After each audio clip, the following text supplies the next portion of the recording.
Hello and welcome to this section of the MATLAB tutor. What we're going to do here is continue working with symbolic variables and just give you a couple of quick examples to show you when it might come useful that you would need to define a variable symbolically.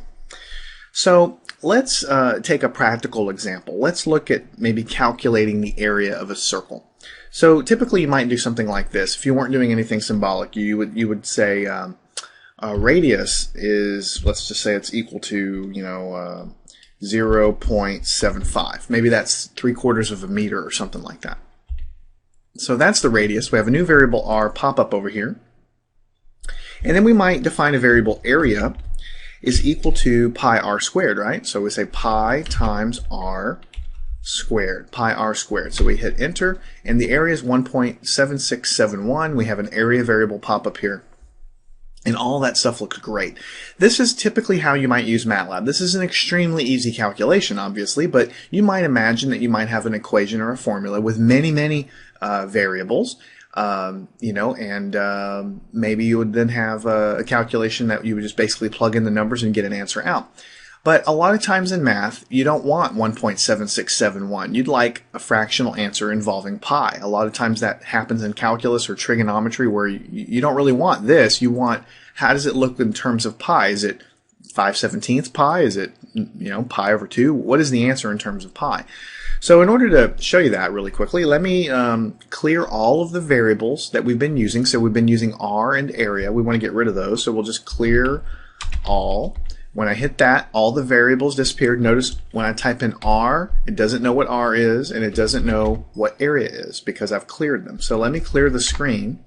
So let's start over and let's define two variables. Let's define sims R, that's going to be the radius, and let's define sims area, like this. Now notice we have our two variables over here, and while I'm thinking about it, let me clear both of these variables. So they've disappeared. When you use the sims command, you can actually put two variables, you can define two variables at one time. So I could do sims r for radius space area. And I can basically define the variable r and the variable area at the same time. And when I hit enter, I have the two variables that are symbolic pop up in the window at the same time. So if you have 4 or 5 variables to define all at once, you can just stick them on the line, just put spaces between them, and then you'll be able to define those there. So we have a symbolic variable r and a symbolic variable that we're calling area. Now I think before what we did was we said r is equal to 0.75 or something like that. So what we're going to do in this case, instead of defining it as a decimal or defining it as if we did something like this, if we did 3/4, notice what's going to happen. If we define it as 3/4, you should remember from the last section, it's going to change r back to a numeric value because MATLAB interprets the 3/4 as basically the decimal 0.75.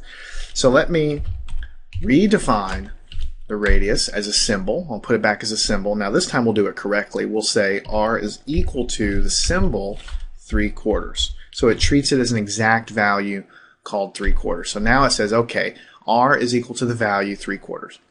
All right, now let's do the calculation again. Area is equal to pi r squared. Now in this case, pi is going to be just a decimal, but MATLAB internally represents pi, 3.14 and all the decimals as the symbol pi. R is not a decimal. R is now a symbol that is going to try to keep everything exact. So when I try to compute this area, it's going to tell me that the area is 9 pi over 16. All right, 9 pi over 16. And notice that everything is still a symbol. R is a symbol over here. The variable called area is still a symbol. It did all of that math symbolically, and it gave me a nice simplified fraction involving pi. Now, if I really want to see that as a decimal, I can always type in double area. And it's not going to change anything about the variable area. It's just going to take that number or that symbol that we have defined in terms of area, and it's going to change it back into a decimal. I'm going to see there that the answer is going to be 1.7671, which is what we got before. Notice the variable area and r are both still symbols. When you use the double command, you change it back to a decimal. You're not changing the variable, you're using what's in the variable to give you that decimal. So if we look at what is the area again, we will see that there it is. Alright, so while I'm thinking about it, we'll come upon this many times in the tutorial. I want to show you something. Area is defined as the answer that we got here, 9 pi over 16. Now, there is a command called pretty in MATLAB. And if you take the symbol, which isn't defined in terms of a fraction, and you stick it into the function we call pretty, then what will happen is it's going to try to basically prettify it for you. It's going to try to put it in terms of what you might write on your paper. So if you have a very long polynomial or something, it'll try to go ahead and format that for you. So let me clear the screen. And by the way, if I just type in area again, this is what really is stored in the variable area as the symbol. But pretty just basically tries to make it look nicer for you. So now that we have our variables set up and everything else, then I can basically do this again and again. I can say r is equal to, maybe I have a different radius, 19 halves or something like this. Let me put a semicolon to suppress the output. I don't want it echoing that back to the screen. When I hit enter, I've stored the fraction 19 halves into this variable, and I can say the area is equal to, let's do the volume this time. Let's do 4/3 times pi times r cubed. 4/3 pi r cubed, where r is defined to be this fraction here as a symbol. So let me go ahead and hit enter. Well, I called it area, so that's not really true. I should call it volume is equal to 4/3 pi r cubed, like this. And so the volume is equal to this guy. The area is equal to pi r squared, like this. And so I can see that with a radius of 19 halves, the area is going to be equal to 361 times pi over 4. The volume is going to be equal to 6,859 pi over 6. And let me clear the screen. If I really want to make this look nicer, I can say pretty. Let me pretty up the area, and let me pretty up the volume if that's a little bit hard to read. So those are very, very useful things to prettify something. Basically try to change it into something that looks a little bit better. Okay. Now, one final thing I want to show you before we, close this section up. So far I've been using the symbolic variables to hold fractions and to basically do the computations and keep them exact. And a fraction is the best way to illustrate that because it's something that we do in lots of calculations that you might have a real practical need for.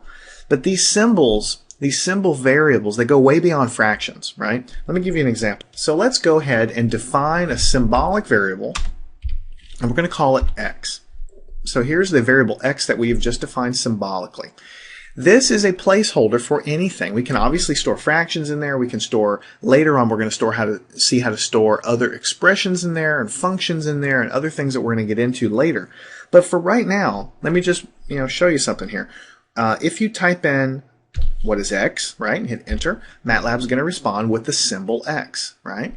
If you type in something like x squared, what do you think is going to happen? MATLAB's going to return that the answer is x squared. MATLAB knows that this is sort of like a generic algebra symbol now. Just like in algebra, we say variables are just symbols for something we don't know. So MATLAB treats it as something it doesn't know. So when we try to square it, it just says, okay, it's squared, right? So this is kind of interesting because we can do stuff like x squared plus x.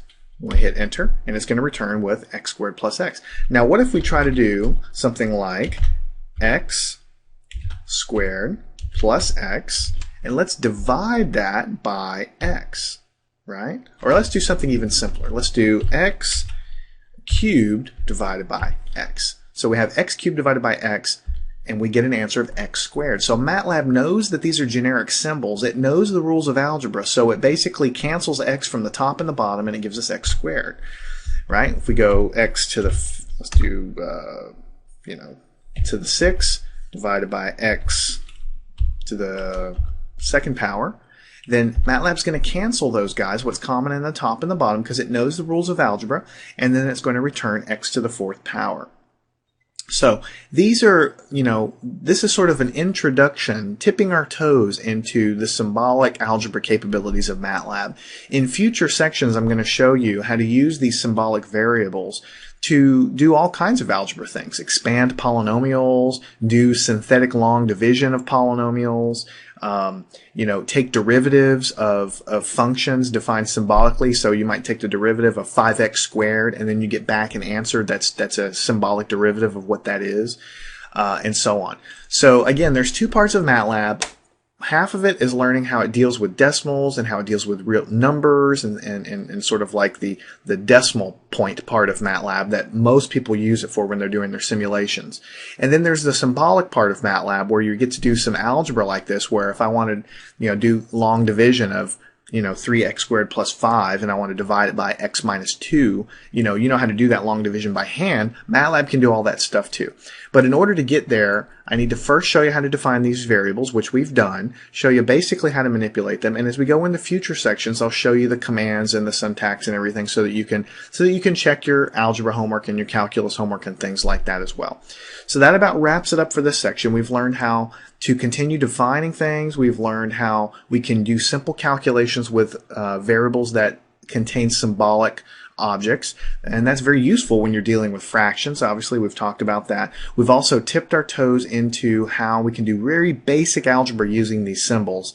And just be careful whenever you define them that you don't do something like x is equal to 3/4, because as soon as you do that, x is changed back into a decimal. This is probably one of the most frustrating things students get involved in, because it doesn't look like it should treat it this way. But anytime you type this in, MATLAB treats it as a division. It's going to put 0.75 in there. We've shown you how to get around that. So play around with it, get comfortable with it. Follow me on to the following sections where we'll continue learning more about these capabilities in MATLAB.